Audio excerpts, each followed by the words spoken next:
What about ADMK? நான் பர்சனலா எதிர்பார்த்ததை விட பயங்கரமான ஆதரவு. ரெட்டை இலைக்கு ஆதரவு அதிகமா இருக்கு. ஒரு நியூட்ரல் பீப்புள் டிஎம்கே ஆதரவாளர்கள் எல்லாம் நின்னு பேசிக்கிட்டு இருக்கும்போது ஒரு பஜ்ஜி கடை, புருஷன் பஜ்ஜி போட்டுக்கிட்டு இருக்காரு, மனைவி வந்து டீ போட்டுக்கிட்டு இருக்காங்க. அந்த டயத்துல எல்லாம் பேசிக்கிட்டு இருக்காங்க. ஏதோ பேசிக்கிட்டு இருக்கோம். ஒருத்தர் சொல்றாரு வாக்குறுதியை பொறுத்து இருக்கு, கூட்டணியை பொறுத்து இருக்கு. இன்னொருத்தர் சொல்றாரு இல்ல ஜனவரி 15 அப்புறம் தெரியும்னு. அந்த அம்மா வந்து சொல்லுது நாங்க இன்னைக்குமே ரெட்டையில தான், எப்பவுமே ரெட்டல தான்.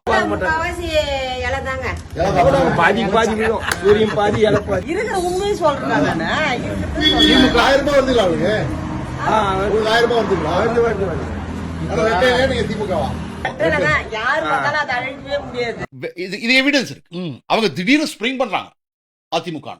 நீங்க நேரடியா கேள்வி கேட்காத நிலையில வாலண்டரியா வந்து சொல்றாங்க. ஒரு அம்மா 5 நிமிஷம் எங்களுக்கு பதிலே சொல்ல, யாருக்கு நீ ஓட்டு போட்ட, யாருக்கு ஓட்டு போட்ட, யாருக்கு ஓட்டு போட்டேன்னு. அந்த பொண்ணு நிக்குது. அந்த அம்மா ஒண்ணு சொல்லிச்சு, என் முதல் பொண்ணு வந்து நர்சிங் படிச்சிட்டு இருக்கு, படிக்கிறதுக்கு முன்னா 12th படிக்க போகும்போதே லேப்டாப் கொடுத்துட்டாங்க, இப்ப முடிச்சுட்டு வந்துருச்சு. இப்ப வந்துட்டு என் பையன் வந்து 12th படிக்க போறான், பையனுக்கு வந்து இன்னும் லேப்டாப் கொடுக்கல, இனிமே தான் கொடுக்க போறாங்க, வேணுங்கிற டயத்துல கொடுக்காம என்ன அப்படின்னு சொல்லிட்டு அந்த மாதிரி நீங்க யாருக்கு ஓட்டு போட்டீங்க, பாமகவான்னு கேட்கிறேன். இல்ல நான் சொல்ல மாட்டேன். அவங்க பொண்ணு ஓடி வந்து சொல்லிச்சு எங்க அம்மா ரெட்டலைங்க.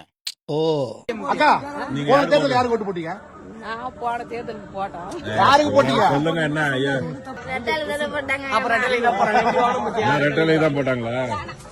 இப்ப எங்க சின்ன பொண்ணு 12th முடிச்சுட்டு நர்சிங் முடிச்சுட்டா எங்க சின்ன பையன் காலேஜ் படிக்கிறான். இப்பதான் லேப்டாப் அறிவிச்சுக்கிறாங்க. குடுத்தா கூட போட மாட்டீங்க. பசங்களுக்கு பண்ணதே நிறுத்திட்டாங்க சுத்தமா.